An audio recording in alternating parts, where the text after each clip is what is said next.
우리에게 주시는 말씀은 마태복음 7장 21절부터 29절까지의 말씀입니다. 마태복음 7장 21절에서 29절까지의 말씀. 우리 한 절씩 교독하겠습니다. 나더러 주여 주여 하는 자마다 다 천국에 들어갈 것이 아니요 다만 하늘에 계신 내 아버지 뜻대로 행하는 자라야 들어가리라.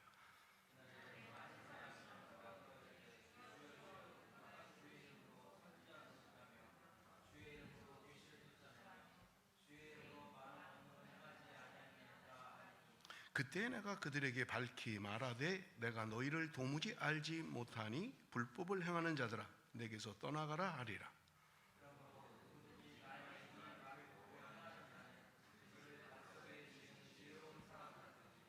비가 내리고 창수가 나고 바람이 불어 그 집에 부딪히되 무너지지 아니하나니 이는 주추를 반석 위에 놓은 까닭이요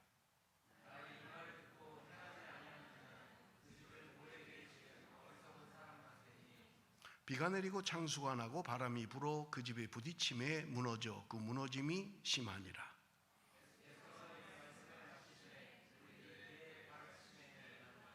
이는 그 가르치시는 것이 권위 있는 자와 같고 그들의 서기관들과 같지 아니함일러라. 아멘. 지난 시간에 여러분에게 말씀드렸습니다마는 마태복음 5장, 6장, 7장을 우리는 산상수훈이다 그렇게 말씀을 드립니다.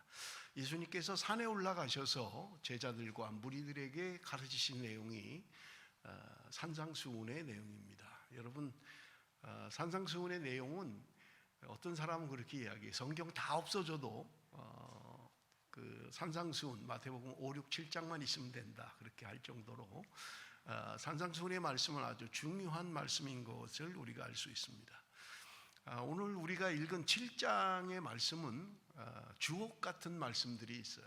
여러분 7장에 비판하지 말라 그렇게 말씀을 하고 있고요. 영적 분별력을 가지라 라고 이야기하고 있고요.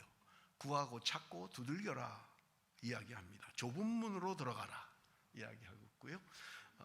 열매를 보아서 그들을 알 수 있다 그렇게 말씀하고 있는 것을 우리가 볼 수 있어요. 그리고 오늘 우리가 읽은 본문의 말씀이 이제 마지막 말씀인 것입니다. 21절 말씀 우리 한번 봅니다. 나더러 주여 주여 하는 자마다 다 천국에 들어갈 것이 아니요 다만 하늘에 계신 내 아버지의 뜻대로 행하는 자라야 들어가리라. 여러분 사실은 이 말씀은 15절부터 27절까지 연속되는 한 단락이에요. 여러분 성경을 자세히 보면 지금 독립된 이 단락이 아니라 15절부터 27절까지가 한 단락으로 그렇게 되어 있는 것을 볼 수가 있습니다. 그것은 뭐냐면 거짓 선지자에 대한 말씀을 하고 있는 거예요. 그 앞에는. 그런데 그 거짓 선지자들은 열매를 보아서 알 수 있다라고 하는 말씀이었던 것입니다. 그리고 이어서 나오는 말씀이 21절의 말씀인 것을 우리가 볼 수 있죠. 주님을 부르는 사람, 주여 주여 하는 사람이 천국에 들어가는 것이 아니다. 아버지의 뜻대로 행하는 자라야 들어갈 수 있다. 그렇게 말씀하고 있는 것을 우리가 볼 수 있습니다. 여러분 예수님 당시에 주여라는 말은 아도나이라는 말입니다. 그런데 이 아도나이라는 이 주라는 말을 하나님에게 대해서 예수님에 대해서만 사용했던 것이 아니라 세상에 나가면 황제에게도 아도나이라고 했던 거예요. 그러니까 교회에 와서는 하나님을 향하여 아도나이라고 부르는 사람들이 세상에 나가면 황제를 향하여 또 동일하게 아도나이라고 부르는 거예요. 그러니까 헷갈리는 거지요. 아도나이라는 말은 주라는 말은 나의 주인이라는 말이에요. 하나님이 나의 주인입니다. 주님이 나의 주인입니다. 라는 말인데 이것이 세상에 나가면 나의 주인은 황제입니다. 라고 바뀌어버리는 거예요. 교회에 와서는 하나님이 나의 주인입니다. 그러는데 세상에 나가서는 황제가 나의 주인입니다. 라고 이야기한다는 말입니다. 그러니까 헷갈리는 거죠. 당신의 진짜 주인은 누구야? 하나님이야? 아니면 황제야? 구분을 못하는 거예요. 그래서 오늘 21절에 말씀하고 있는 거예요. 주여 주여라고 부르는 그건 가지고 천국에 들어가는 게 아니라는 거예요. 하늘에 계신 내 아버지의 뜻대로 행하는 자라야 들어갈 수 있다라고 말씀하고 있는 것을 우리는 볼 수 있는 것입니다. 사랑하는 성도 여러분, 주님 우리가 얼마나 많이 부릅니까? 그런데 그 주라는 말은 나의 주인이요 라는 말이에요. 그냥 습관적으로 그냥 부르는 말이 아니라 나의 주인은 하나님이십니다, 나의 주인은 주님이십니다 라는 말이라는 말이에요. 그런데 내 주인이 과연 주님이시냐라고 하는 것입니다. 사랑하는 성도 여러분, 나의 주인은 누구입니까? 정말 하나님이 나의 주인입니까? 주님이 나의 주인입니까? 아니면 세상이 나의 주인입니까? 세상의 권력, 세상의 명예, 세상의 쾌락, 이런 것들이 내 인생의, 내 삶의 주인은 아니냐라고 하는 것입니다. 그래서 주님께서 말씀하신 거예요. 주여 주여 하는 자마다 천국에 들어갈 수 없다. 하나님의 말씀대로 뜻대로 행하는 자래야 그가 천국에 들어갈 수 있다고 말씀하고 있는 것을 우리는 볼 수 있어요. 그런데 내가 주님의 이름으로 선지자 노릇을 하고 내가 주님의 이름으로 귀신을 내쫓고 내가 주님의 이름으로 능력을 행했다 할지라도 주님이 모른다고 하신다는 거예요. 무섭죠? 여러분 한번 보겠습니다. 22절 23절 우리 한번 같이 읽어봅니다. 22절 23절 다 같이 시작.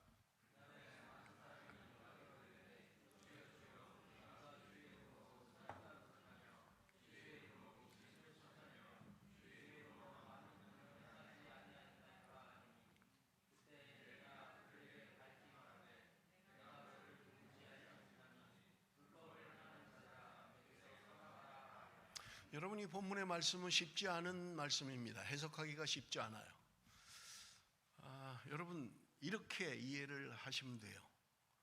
주여 주여 하는 것만 아니라 주님의 이름으로 선지자 노릇을 했다는 거예요.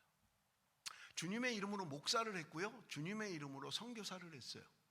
주님의 이름으로 장로를 했고 집사를 했습니다. 내가 예수님의 이름으로 귀신을 내쫓았어요. 내가 손을 얹어 기도하면 능력이 나타났어요. 그런데 주님이 난 너 도무지 모르겠다. 그날에 주님 앞에 서는 날 주님이 우리를 향해서 나는 너 정말 모르겠다, 네가 누구냐? 라고 하실 거라는 거예요. 그러면서 주님이 하시는 말씀이 뭐냐? 불법을 행하는 자들아, 네가 주님의 이름으로 선지자 노릇을 했어? 네가 주님의 이름으로 병을 내쫓고 고쳤어? 네가 주님의 이름으로 권능을 행했느냐? 네가 귀신을 내쫓았느냐? 나는 너희들 모르겠다. 나는 너를 모르겠다. 불법을 행하는 자야. 아니 그냥 주님이 100점 만점인데 그 중에 60점 정도 되면 합격인데 네가 조금 부족하다, 55점이다. 그러면 받아들일 수 있을지 모르겠어요. 네가 60점은 돼야 그래도 합격인데 통과할 건데 네가 50점이야. 아 그랬나요? 제가 좀 더 했어야 되는데 할 수 있을 거예요. 그런데 주님의 말씀은 나 너 도대체 모르겠다. 너 누군지를 내가 모르겠어. 너는 불법을 행하고 있는 거야. 여러분 저는 이 말씀이 우리가 수없이 읽는 말씀이고 수없이 들은 말씀이잖아요. 여러분 오늘 우리의 삶에 우리의 신앙에 대입을 해야만 돼요. 적용을 해야 된다는 말이에요. 그냥 말씀을 말씀으로만 들으면 아무 의미가 없어요. 그렇다면 오늘 주님이 나를 향하여 뭐라고 하실 거냐는 거예요. 나 너 몰라. 마지막 그날에 주님 앞에 섰는데 네가 누구니? 라고 한다면 어떡하시겠냐는 거예요. 너는 못 들어가 지금. 너는 불법을 행했어. 라고 한다면 여러분 심각한 문제잖아요. 가벼운 말씀이 아니잖아요. 내가 주님의 이름으로 이렇게 했습니다 하는데 주님은 모른다는 거예요. 여러분 이게 가능할까요? 이런 일이 있을 수 있을까요? 아니 그냥 100점 만점에 50점이야 너 탈락이야 뭐 그런 건 뭐 내가 좀 더 열심히 해야 되겠네 할 수 있겠죠. 주님이 안다고 하셔야 되는데 주님이 모른다고 하시는 거예요. 못 들어가는 거예요. 문 앞에 서서 주님이 나 너 몰라. 넌 들어갈 자격이 없어. 넌 불법을 행했던 거야. 여러분, 내가 엄마 뱃속에서부터 교회 다녔어요. 내가 교회 다닌 지 몇십 년입니다. 내가 청년 때부터 교회를 다녔어요. 내가 학생 때부터 교회를 다녔어요. 집사를 했고요. 장로를 했습니다. 그런데 주님이 나 너 몰라 라고 한다면 심각한 문제잖아요.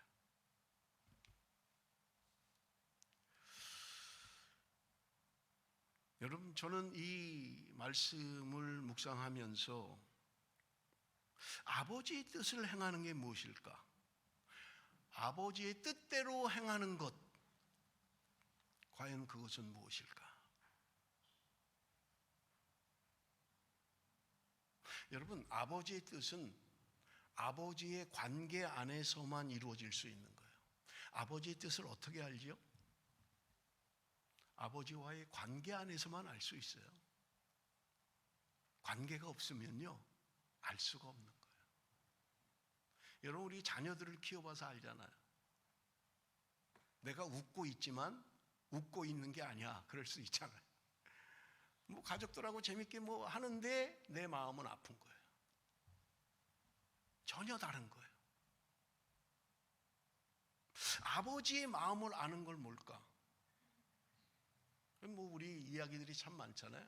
괜찮아, 됐어, 나는 배불러 라고 하는데 사실은 아닌 거예요.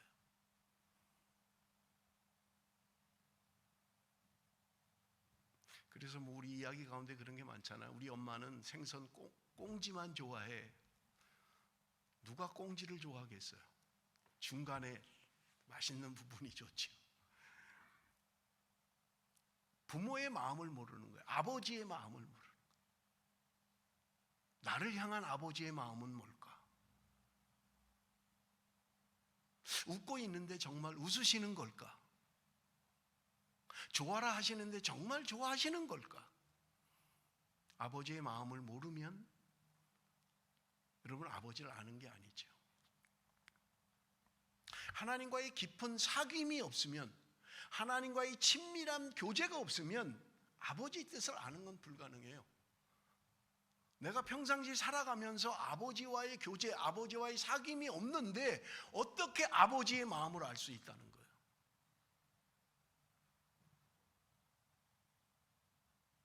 내가 일주일 동안 딱 한 번 주일날 교회에 오는 게 내 신앙의 전부라면 어떻게 아버지의 마음을 알 수가 있겠냐고요.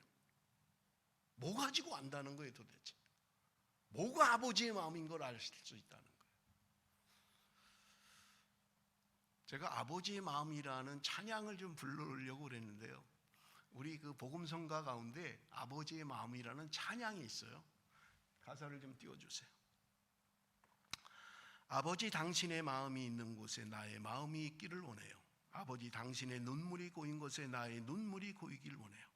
아버지 당신의 바라보는 영혼에게 나의 두 눈이 향하길 원해요. 아버지 당신이 울고 있는 어두운 땅에 나의 두 발이 향하길 원해요. 나의 마음이 아버지의 마음하라. 내 모든 뜻 아버지의 뜻이 될 수 있기를. 나의 온몸이 아버지의 마음하라. 내 모든 삶 당신의 삶 되기를. 우리가 즐겨 듣고 즐겨 부르는 찬양입니다. 그런데 다섯 번째 줄에 나의 마음이 아버지의 마음하라. 내 모든 뜻 아버지의 뜻이 될 수 있기를.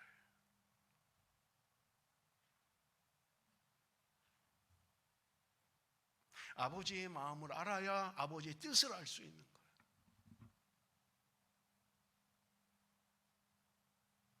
하나님께서 오늘 저와 여러분에게 원하는 것은 어떤 능력이 아닙니다. 업적이 아니에요.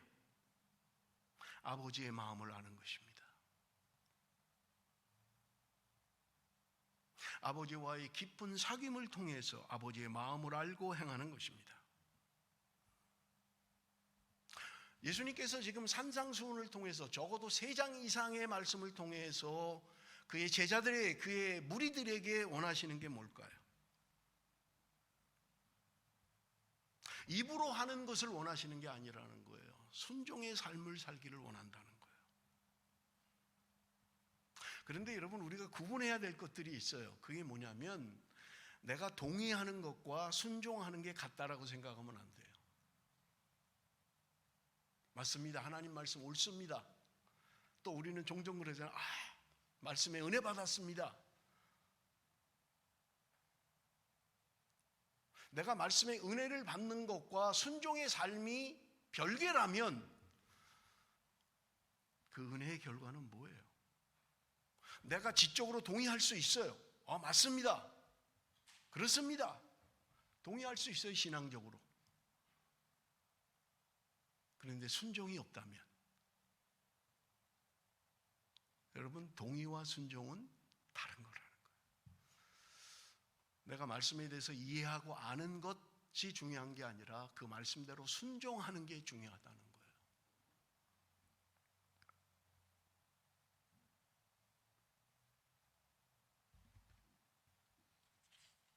여러분, 오늘 본문에는 비유로 말씀하고 있습니다. 중요한 두 가지의 비유를 말씀하고 있어요. 24절에서 27절 우리 한번 읽어봅니다. 24절에서 27절 다 같이 시작.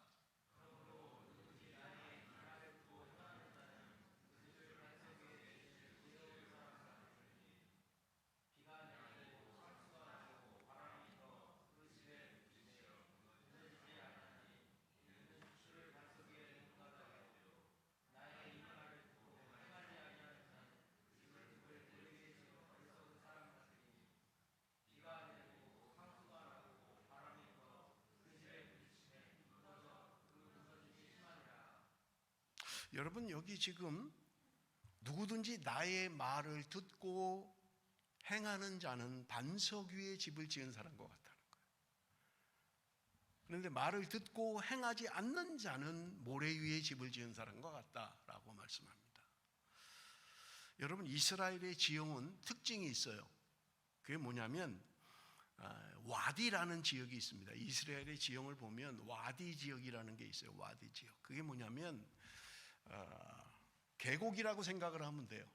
물이 지나가는 계곡이에요. 그런데 건기, 비가 오지 않는 건기에는 마른 땅이에요. 그냥 땅이 말라 있어요.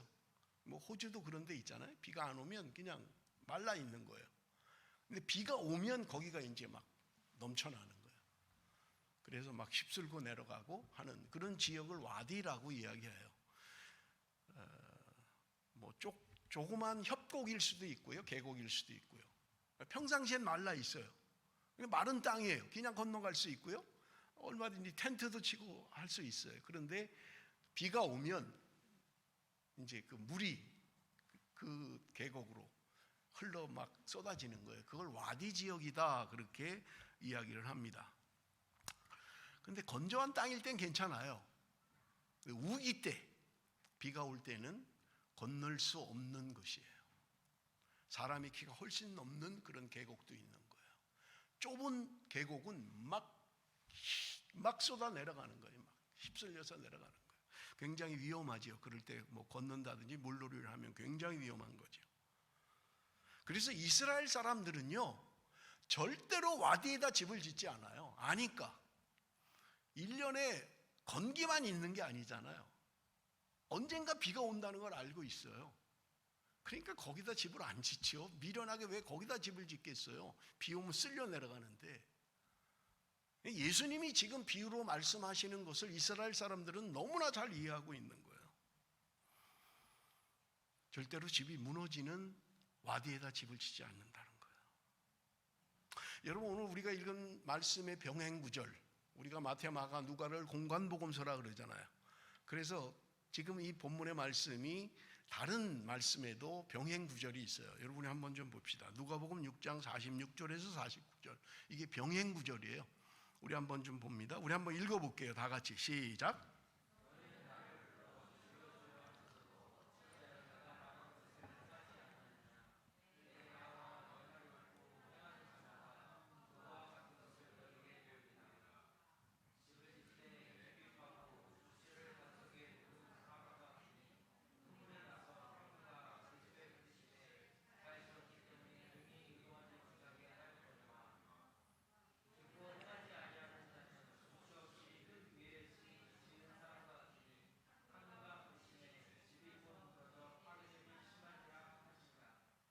여러분, 마태복음의 말씀과 비슷한 내용의 말씀이에요. 그래서 병행구절이라고 이야기하는 거예요. 마태복음에도 있지만 누가복음에도 있어요. 근데 조금 달라요. 조금 관점이 달라요. 여러분, 여기 보면 말씀을 듣는 건 똑같아요. 말씀을 들었는데 말씀대로 순종하는 사람, 말씀을 들었는데 순종하지 않는 사람. 말씀을 듣고 순종하는 사람은 견고한 집을 지은 사람과 같다는 거예요. 그런데 말씀을 듣고 순종하지 않는 사람은 모래 위에 집을 지은, 견고하지 않은 것에 집을 지은, 와디 같은 지역에 집을 지은 어리석은 사람이라는 거예요. 왜 그럴까요? 왜 견고하지 않은 곳에 집을 져요? 견고한 것에 집을 져야죠. 그죠? 여러분, 우리가 산상수훈에서 말씀하고 있는 것들이에요. 좁은 문으로 들어가라, 좁은 길로 가라는 거예요. 그런데 우리는 넓은 길을 자꾸 선택하는 거예요. 넓은 문을 선택하는 거예요. 좁은 길을 가는 건 힘들어요. 쉽지 않아요. 근데 왜 그 좁은 문으로 가려고 하는 거예요? 생명의 길이기 때문에 그렇다는 거예요. 넓은 길, 가기 편한 길, 널찍널찍한 길, 그것은 사망의 길이라고 이야기하는 거예요. 그렇다면 여러분, 우리가 구분을 해야 될 거 아니에요. 지금 내가 가는 길이 생명의 길을 가고 있는 건지, 그냥 평탄한 길을 가고 있는지, 그냥 널찍널찍한 길, 누구나 가기를 원하는 그 길. 나는 그래서 좁은 길 가고 싶지 않아. 나 좁은 문으로 안 가. 난 넓은 길로만 갈 거야. 평탄하게 터덜터덜 걸어가는 그 길. 혹시 그 길을 원하시지는 않고 있나요? 그런데 결론은 나와 있잖아요. 내가 평탄하게 가는, 터덜터덜 가는 널찍한 신장로로 가면 거기는 사망의 길이라는 거예요. 생명의 길로 가려면 좁은 길을 가야 된다는 거예요. 좁은 길은 쉽지 않습니다. 발도 부르트고요, 힘들고요, 쉽지 않아요. 그런데 주님은 우리에게 말씀하시는 거예요. 얘들아, 좁은 길을 가야 된다. 여러분, 나는 지금 신앙생활 하는 게 어떤 길을 걷고 계신가요? 좁은 길이라고 생각하시나요? 아니면 나는 넓은 길을 가고 있다고 생각하시나요? 말씀을 듣기는 다 들어요. 지금 다 듣잖아요. 그런데 어떤 사람은 말씀을 듣고 순종하는 사람, 말씀대로 행하는 사람, 그 사람은 견고한 집을 짓는 것과 같다라고 주님이 말씀하고 계신 거예요. 말씀을 듣고도 행하지 않는 자는 견고하지 않은, 비바람이 치면 집이 무너져 버리는 그런 집을 짓고 있다는 거예요. 여러분, 오늘 본문의 말씀이 아주 이해하기는 쉬운 말씀이에요. 이것보다 명쾌하게 쉬운 말씀이 없잖아요. 그런데 우리 삶에는 무거운 말씀이에요. 나는 지금 좁은 길을 가고 있는가? 나는 지금 넓은 길을 가고 있는가? 나는 무너지지 않는 견고한 집을 짓고 있는가? 아니면 그냥 쉽게 무너져 버리는 그 집을 짓고 있는가? 쉽게 집을 짓는 것은요, 편해서 그래요. 돈이 안 들어요. 그냥 뭐 하면 되니까요. 그런데 누가복음엔 뭐라고 해요? 좀 특이한 게 뭐냐면 48절에 집을 짓되 깊이 파고 주추를 반석에 놓은 사람과 같다. 집을 지을 때 깊이 파야 된다는 거예요. 그래서 반석이 나올 때까지. 그래서 그 반석 위에 집을 지으면 아주 견고한 집이 된다는 거예요. 귀찮다고, 힘들다고, 돈 많이 든다고 그냥 대충 아무데나 집을 지으면 탕류가 오면 무너져 버린다는 거예요. 집이 무너져 버린다는 거예요.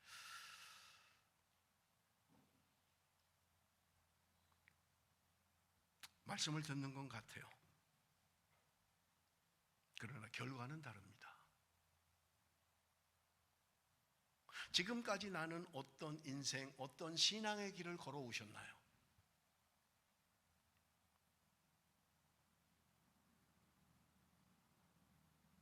좁은 길을 걸어왔다고 생각하십니까? 평탄한 길을 걸어왔다고 생각하십니까? 46절에 말씀합니다. 너희는 나를 불러 주여 주여 하면서도 어찌하여 내가 말하는 것을 행하지 아니하느냐? 너희가 수없이 나를 주라고 고백하는다는 거예요. 주님 아시죠? 주님 이렇게 해주세요. 주님 하면서 왜 내 말대로는 하지 않니? 주님이 나의 주인입니다. 내가 주님의 주재권을 인정합니다. 내 인생의 주인은 주님입니다 라고 고백하면서 너희는 왜 내 말대로 살지 않는 거야? 주님이 지금 우리에게 말씀하고 있는 거예요. 무너지지 않는 집은 기초를 깊이 파야 된다는 거예요. 그래서 반석 위에 집을 져야 흔들리지 않고 무너지지 않는다. 비바람이 불고 탕류가 불어오고 할지라도 무너지지 않는다고 말씀하고 있는 것입니다. 제가 그 말씀을 준비하다가 갑자기 용비어 청가가 생각이 났어요. 용비어 청가 2장에 보면 이런 말씀이 있어요. 좀 띄워주실래요? 좀 흐려서 안 보이네요. 옛날 고어기 때문에 여러분 해석하기가 쉽지 않지요. 불이 깊은 남간 바람에 아니멜세 곧 뛰었고 여름 하나니 심히 깊은 물은 가람에 아니 그칠새 내 이러 발아래 가나니. 해석은 이렇습니다. 이미 돼 있네요. 불이 깊은 나무는 바람에 흔들리지 않으므로 꽃이 좋게 피고 열매가 많습니다. 샘이 깊은 물은 가뭄에도 끊어지지 아니하므로 냇물이 되어 바다로 흘러갑니다. 여러분 종종 우리 호주에도 바람이 세게 태풍이 불면 나무들이 그냥 이렇게 고목이 그냥 뿌리째 뽑혀서 넘어져 있는 것들 종종 보죠. 왜 그렇습니까? 옆에 있는 나무는 안 그런데 왜 이 나무는 굉장히 견고해 보이는데 왜 넘어져 버려요? 뿌리가 깊질 못해서 그런 거예요. 뿌리가 깊질 못하니까 바람이 세게 불면 나무가 그 큰 나무가 자빠져 버리는 거예요. 그런데 뿌리가 깊으면 바람이 아무리 세도 나무는 넘어지지 않습니다.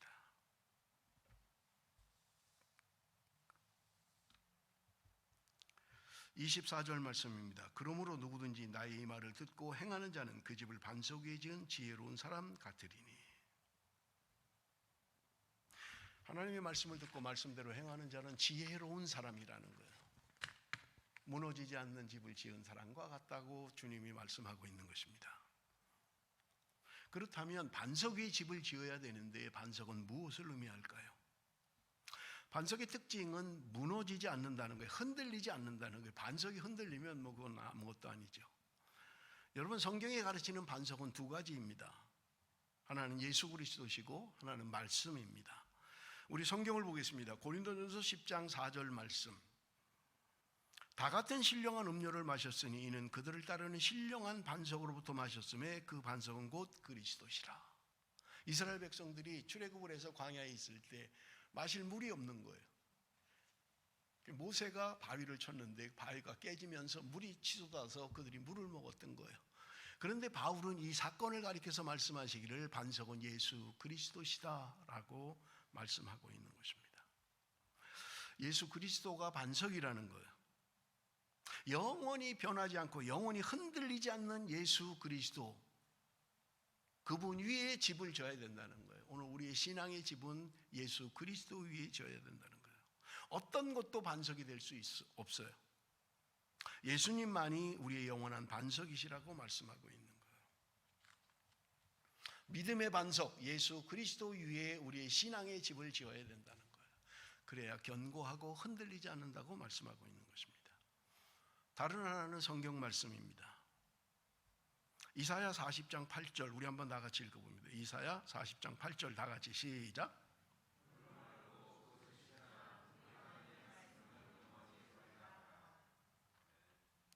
푸른 마르고 꽃은 시드나. 우리 하나님의 말씀은 영원히 서 있다. 아무리 무성한 풀이라 할지라도 마른다는 거예요. 아무리 화려한 꽃이라 할지라도 시들고 만다는 거예요. 하나님의 말씀만이 영원하다고 말씀하고 있는 거예요. 예수님께서 이 사실을 이렇게 말씀합니다. 마태복음 5장 17절 18절. 내가 율법이나 선지자를 폐하러 온 줄로 생각하지 말라. 폐하러 온 것이 아니요 완전하게 하려 함이라.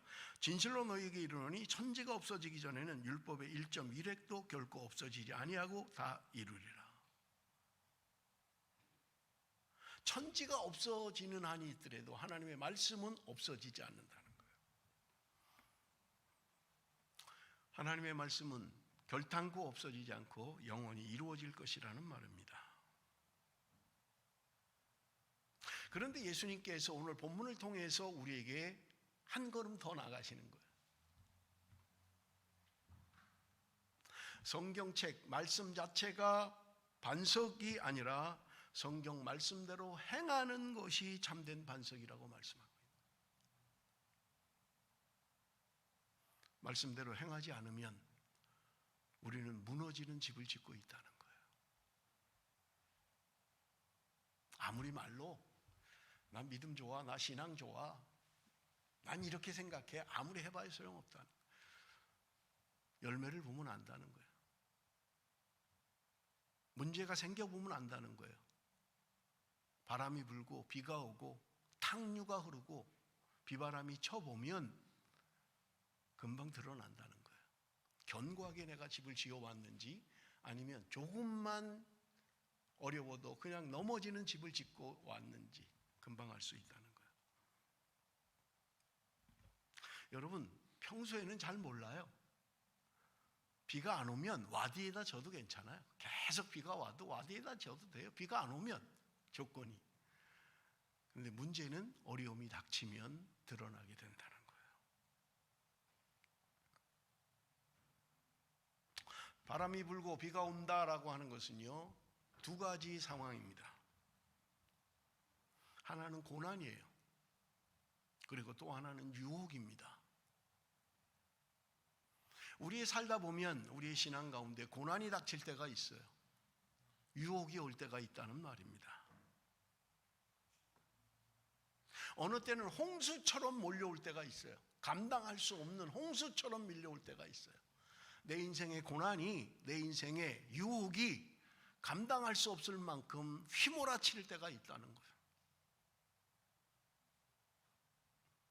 그럴 때 내가 이제까지 지은 집이 견고한 반석 위에 지은 집이라면 흔들리지 않는다는 거예요.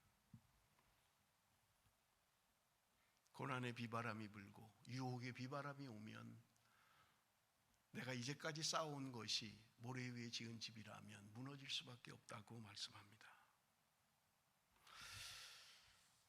말씀드린 것처럼 여러분, 반석 위에 집을 짓는 것은 쉬운 일은 아닙니다. 얼마가 됐든지 간에 반석을 찾아서 깊이 파야 돼요. 그게 누가복음에 이야기하는 거잖아요. 깊이 파야 된다는 거예요. 반석이 나올 때까지 깊이 파야 된다는 거예요. 그거 쉬운 일이 아니에요. 돈도 많이 드는 일입니다. 힘도 드는 일입니다. 그런데 힘이 들어도 그렇게 지어야 견고한 집을 지을 수 있다고 말씀하고 있는 것입니다.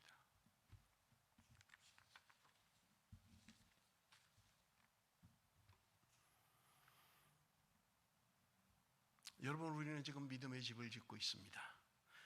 우리가 다음 부를 찬송입니다마는 찬송가 204장 3절은 이렇게 노래하고 있습니다.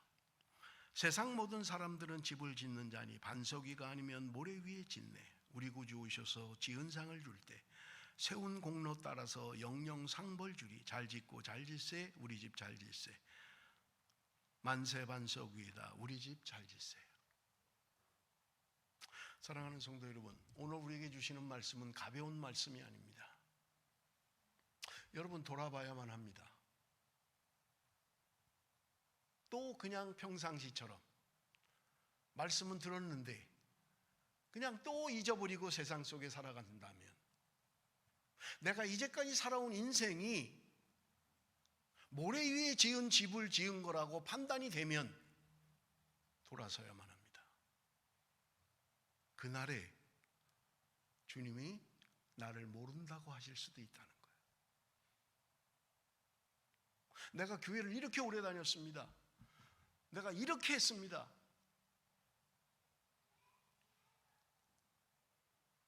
제가 종종 이야기하는 말씀 가운데, 제가 기도원에 있을 때 강사로 오신 분이 부산에서는 목회를 잘 하시는 분이었어요. 이름만 대면 아시는 분이고요, 교회 이름만 대도 아는. 이분이 와서 자기 고백을 해요. 뭐냐면 자기가 어느 날 자다가 꿈을 꿨다는 거예요.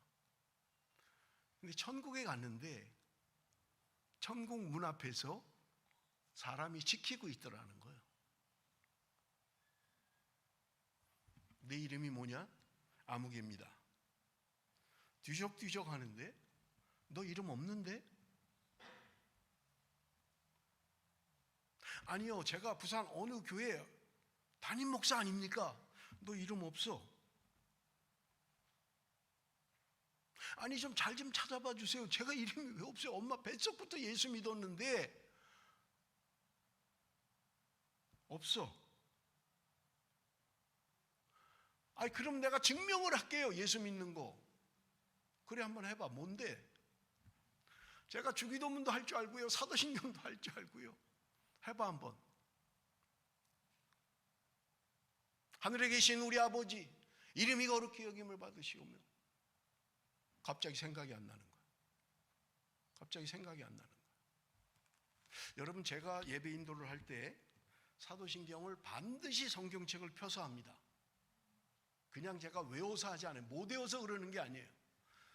제가 실수한 적이 있기 때문에 그래요. 내가 평생을 주기도문을 하고 평생을 사도신경을 했는데 그거 뭐 안 보고 하면 못할까 하다가 예배 인도하는데 어느 날 중간에 딱 막혀버렸던 거예요. 생각이 안 나는 거예요. 얼마나 당황스러운지요. 그 다음부터 제가 어떤 모임에서 예배를 인도하든 사도신경이나 주기도문 할 때 반드시 성경책을 펴니다. 그리고 해요. 여러분, 우리는 이런 실수를 할 수 있어요. 나 맞지? 내가 믿는 거지? 예수 믿는 거지? 이 목사님이 꿈에 주기도문을 하다가 못 외우겠더라는 게 생각이 안 나더라는 거예요. 얼마나 당황스럽고 증명할 방법이 없는 거예요. 내가 예수 믿는 증명을 할 수가 없는 거예요. 이분이 꿈을 깨고 자기 인생을 돌아봤다는 거예요.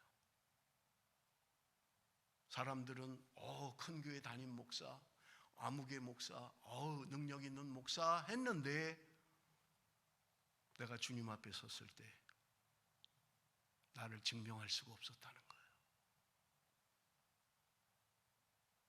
내가 주님의 제자였습니다. 내가 주님을 따르는 사람이었습니다. 내가 예수 믿는 사람이었습니다. 내가 크리스찬이었습니다. 증명할 길이 없더라는 거예요.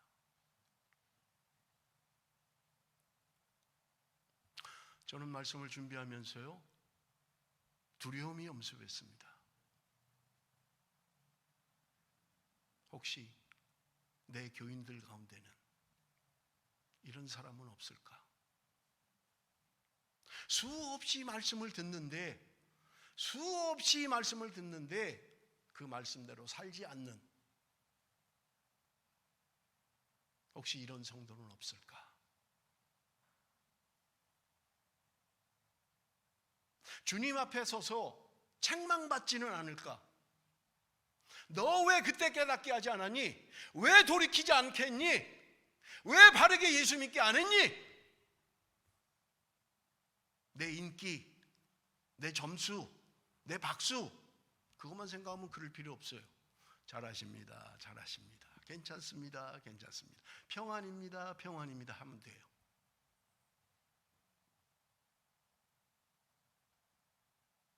여러분, 오늘 말씀은 가벼운 말씀이 아닙니다.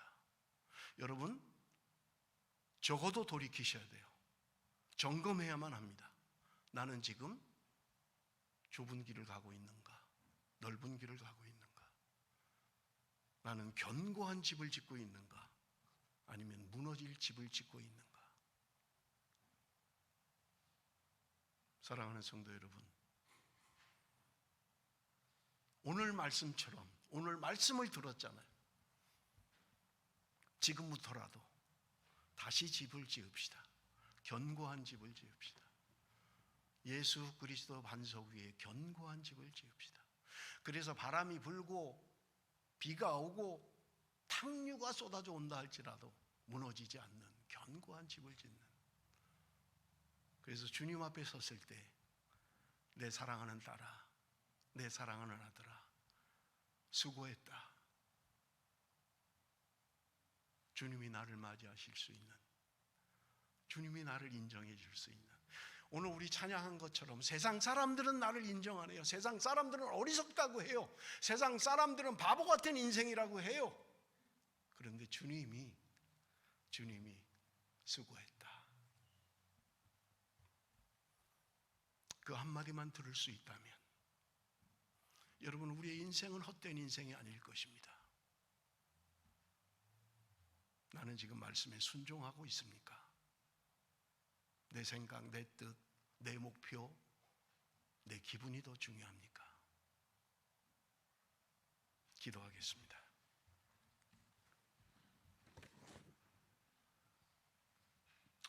살아계신 아버지 하나님, 잘 짓고 있는 줄 알았습니다. 잘 가고 있는 줄 알았습니다. 이대로 가면 되는 줄 알았습니다. 아버지 하나님, 오늘 말씀을 통해서 나를 돌이키게 하여 주옵소서.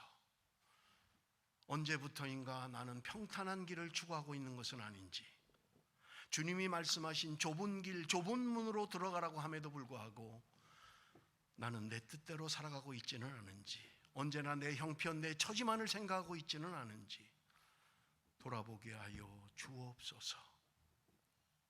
너희는 나를 향하여 주여 주여라고 하면서 어찌 내 말은 행하지 않느냐고 하시는 이 책망의 말씀을 오늘 이 시간 우리의 심령에 새기게 하여 주옵소서. 주님 앞에 설 때 칭찬받는 성도로, 아버지 하나님이여, 세상에서 조롱을 받는다 하더라도 말씀에 순종하며 가는 하나님의 백성들이 되게 하여 주옵소서. 예수님의 이름으로 기도드리옵나이다. 아멘.